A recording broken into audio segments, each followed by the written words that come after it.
All right. So we wanted to add a little bumper thing. So because there was some people were saying there's some delay. So hopefully that was cool. So welcome. I'm Raul, and we have very special guest Tani. Hello. Good afternoon. Oh, yeah. So if anyone's catching us live, submit your questions and stuff. So one small thing is I like to do the announcements. So we're as you can see, Tany's somewhere else. I'm I'm in Los Angeles. So right now we don't have classes going on, and they will be starting again soon, closer to October. Uh, but Tani had a real adventure, right? You trained in Asia and for Sanda in two different countries, and actually, well, and in a few locations. So why don't you just take it away? Yeah, so I got a really cool opportunity to go to China and train. It was a really cool trip in general, but I trained in Xi'an and in Beijing, and then I also trained when I was home in Singapore for a while, which was really great too. Um, all of them were really cool experiences. China, I mean, obviously, Sanda originates from China. It's Chinese kickboxing, so I think it was really cool to have the opportunity to like train where the sport originally developed, and there was a lot more people that were knowledgeable with the sport and really understood how it worked. And for that reason, it was really fun and really cool, and the coaches were all super friendly and nice, and it was really great. Yeah. Awesome. So then, I think one of the big things, or one of the big questions would be, uh, did it seem similar to Muay Thai? I mean, it's a different sport. It's never going to be Muay Thai. I mean, it's always, no matter where you train, if you're training for Sanda versus training for Muay Thai, they will always feel very different, you know, because I've been like hopping around gyms here in the US a lot. I've trained in some classes that were Muay Thai specific simply because they didn't have like standard kickboxing or Sanda. And even in Singapore, I did a few classes that were technically Muay Thai, and it's just like a completely different sport. And just the way of training and the kind of like the thought process behind what you do during the fight and during the training is just very different. And it structures the training as like a totally different thing. So I was a little disappointed every time I went to a place that was a Muay Thai specific class, if I'm being honest. I mean, it's obviously my preference, quite biased, but it's just a different structure that is very not the same. Yeah, no, I agree, and I think I think the reason why I asked that is so we can actually bring it up because say I think you even mentioned one of the kickboxing places you went to was a Muay Thai Yeah. gym, but then they'll put like kickboxing Mm-hmm. as the class, but it's really Muay Thai, and so it's Yes. even different from like pro kickboxing, and then that's also different from Sanda. Mm-hmm. Yeah, what I find in some of the Muay Thai specific classes, like not to throw shade at gyms because, every gym and every coach has a different philosophy of teaching, and that's like fine. But what I've found is I think because Muay Thai may be a lot more mainstream than a lot of these like kickboxing and sauna, these more specific disciplines, a lot of the Muay Thai classes that I've been to tend to orient themselves more to a workout class and more of like a cardio style class. And it just ends up being a lot less technical than if I were to go to a kickboxing specific class. So, for example, they would just have us do like 100 skipping knees and then 100 kicks on one leg and 100 kicks on the other leg and just like free, like just punching the bag for 5 minute intervals. And where there may be some purpose for cardiovascular strength and whatnot, I think that it's not the most productive way to train for sure. And especially looking at some of the other people in the class who probably only ever took those classes, a lot of technical abilities. And I mean, probably not all Muay Thai classes will be like that. I don't want to assume that, but all the ones that I attended did have that type of structure. Do you think that is just maybe unique to where you trained, or do you kind of get the since you've seen it at multiple locations? Do you feel Yeah. like that's kind of the way it is?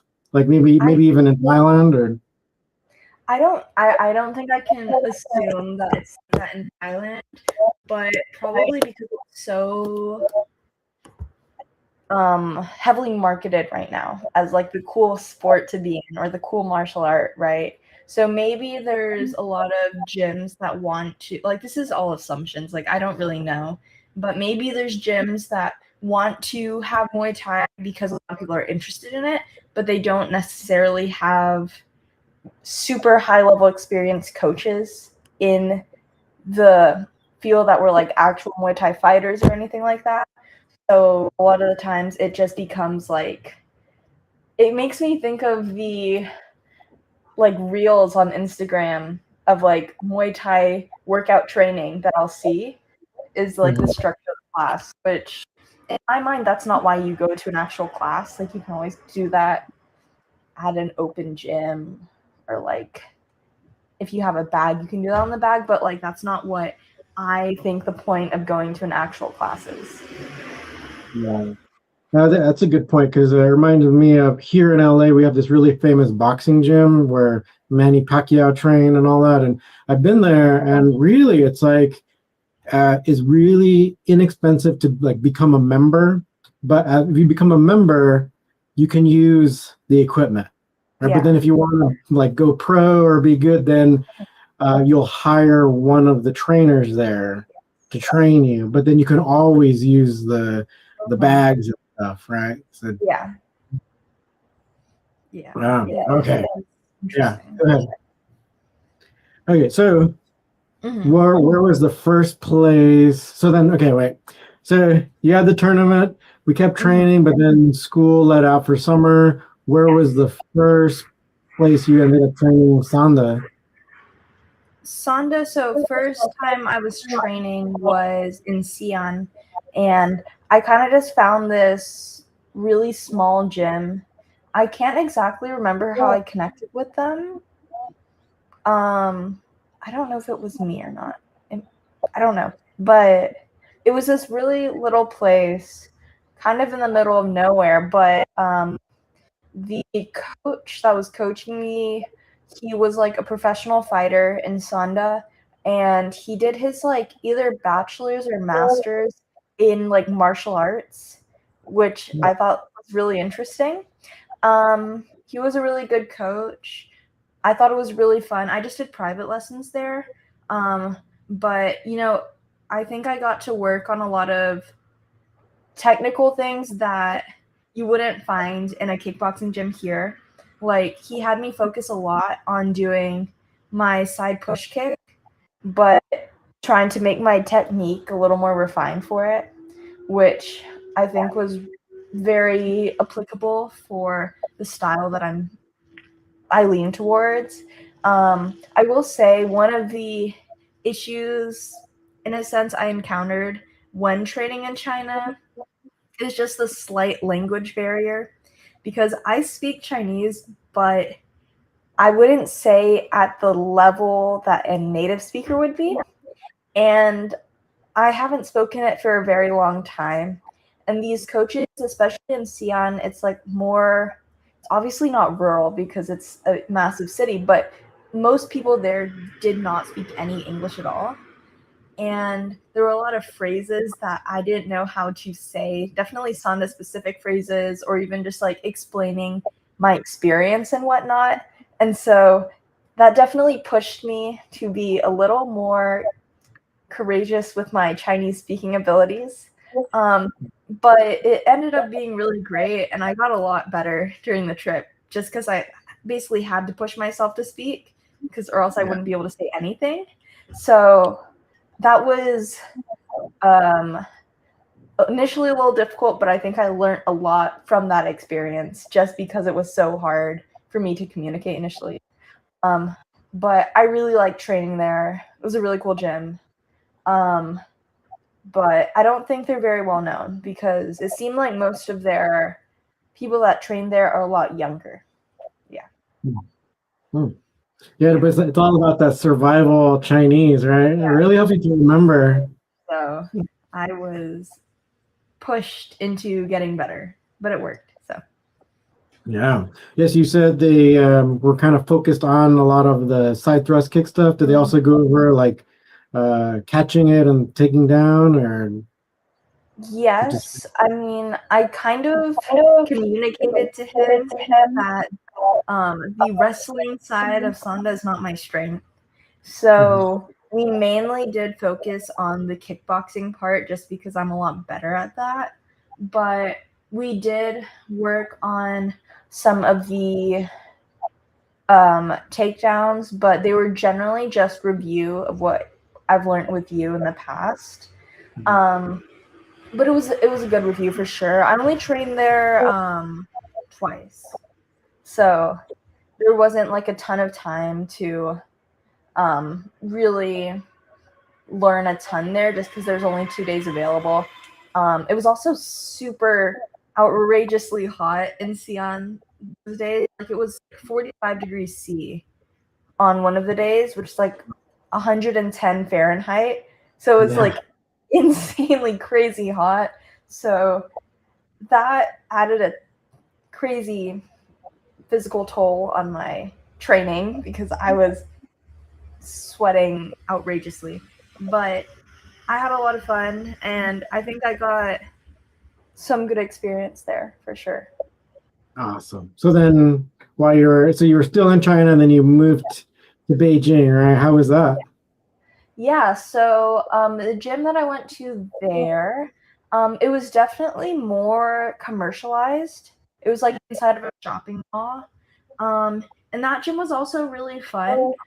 I ended up going with one of the junior coaches because that was the availability of the day. But he was also someone that like grew up fighting Sanda, so it was good. He actually had a little bit of a Muay Thai style, I will say. Because he said that's like what he had been doing more recently. But we tried to I communicated to him that I wanted to work on Sanda. So we still worked on pretty similar stuff to what I did in the first place. I think any place that is going to that at least understands what Sanda is will be able to give pretty good training that is more specific than most places just because they understand the sport.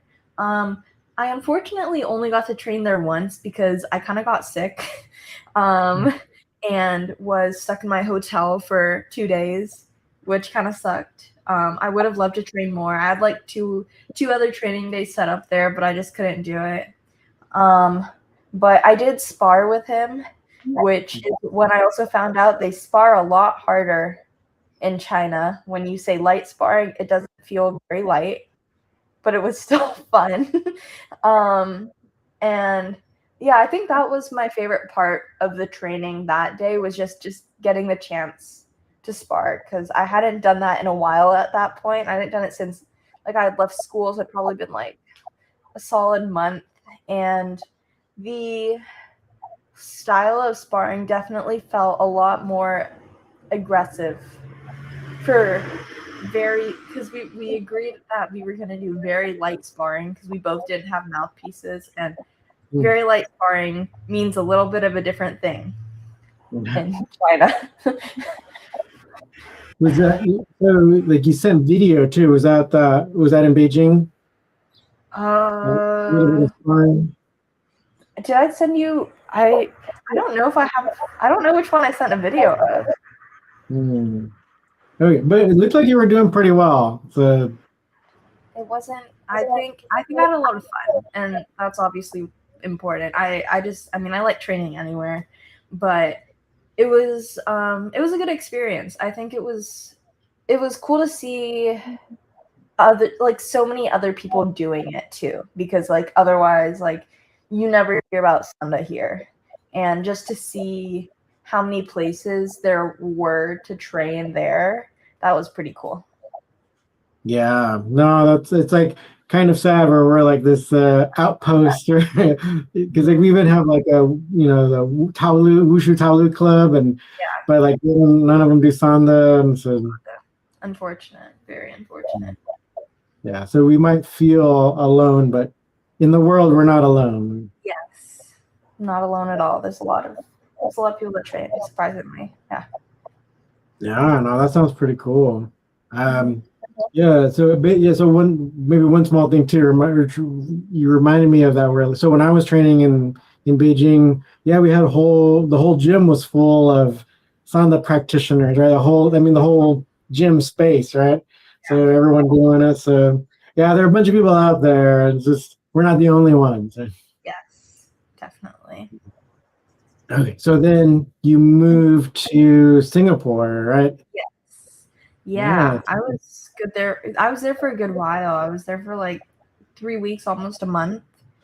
Um, I wish I could have trained more.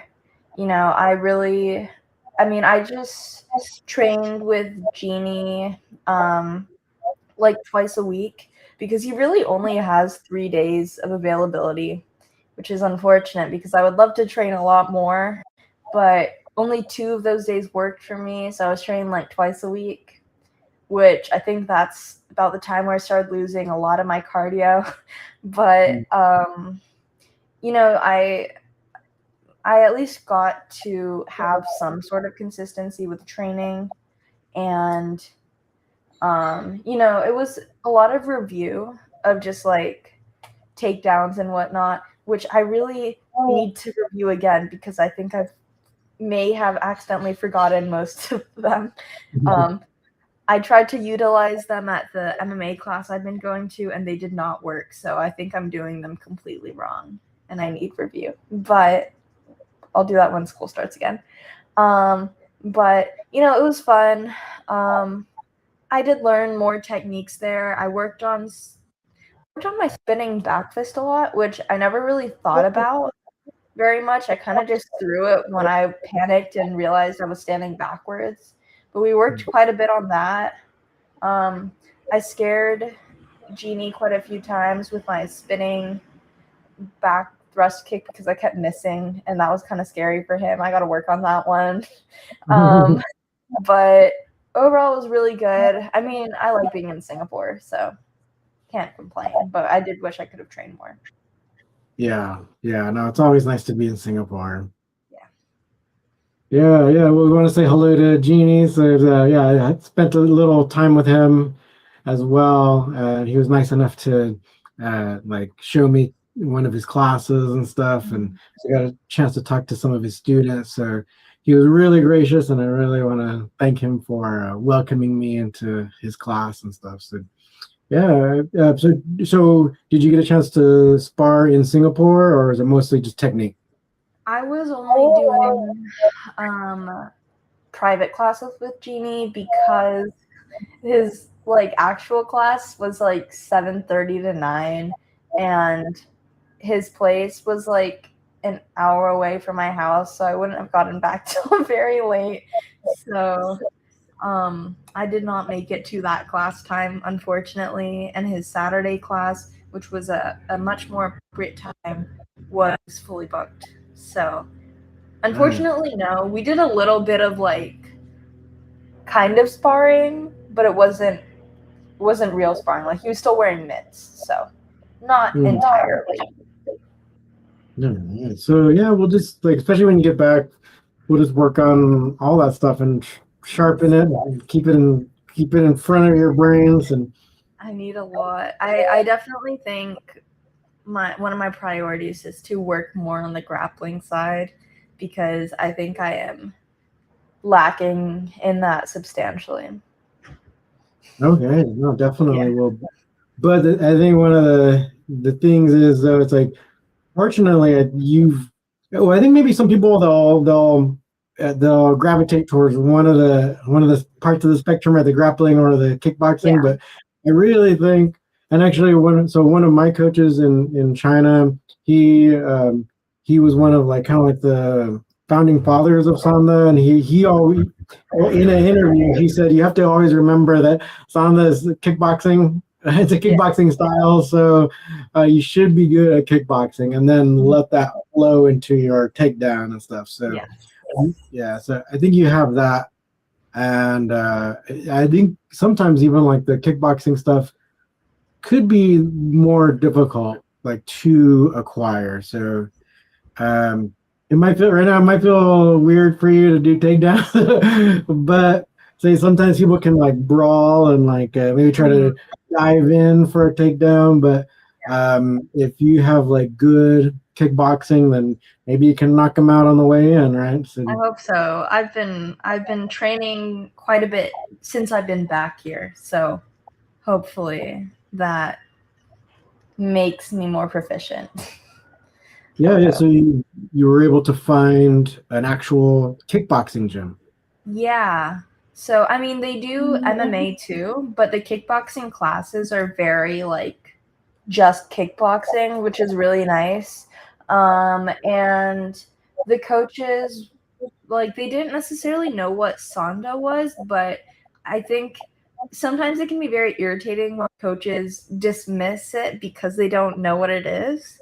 But I haven't found that with the people here. They've been like very interested in learning about what the style is, which I think is good. A lot of people don't do that for whatever reason. And also they all think my side push kick is really cool. So when they're teaching combos, they'll like come over to me after and be like, for you, if you want to add the side kick at the end of the combo, or like they'll give me like options so that I could like fit that in somehow, which I think is really cool that they're trying to like tailor it to my style more. Because you don't see a lot of coaches do that, especially if you're just like someone that's just passing through for like a month. Like I feel like they don't usually care that much. And this gym's been very adamant at making my sidekick a good weapon to use. So that's cool. Yeah, no, that's fantastic. Yeah. Yeah, no, well, yeah, that's the. So I think you found the right place, for you right now. So no, that's the way a coach should be. Where they're maybe if they don't know something, at least they're not just gonna say, "Oh, it doesn't work," and that's like not. Yeah, that's not the vibe you want from a coach. Exactly. Yeah, so I mean, I won't be training for the next week and a half, but I will for a little bit before school starts. And then hopefully once school starts, we can get back into things. So it'll be good. Definitely. Do you know when you'll be back in LA? I get back the 18th, but then I'm going to Palm Springs for the weekend. And then, so I think the 20th, like 20th is Monday, and I think that's when school starts. So I think around then. All right. Okay. Yeah. We'll be training hard. Yes, definitely. I'm ready. Cool. So then any other thing you'd like to mention about training abroad or just or training in general? Well, I think if you ever have the opportunity, like anyone that is into martial arts, I think it's always valuable to try training in different countries. I think that's really cool.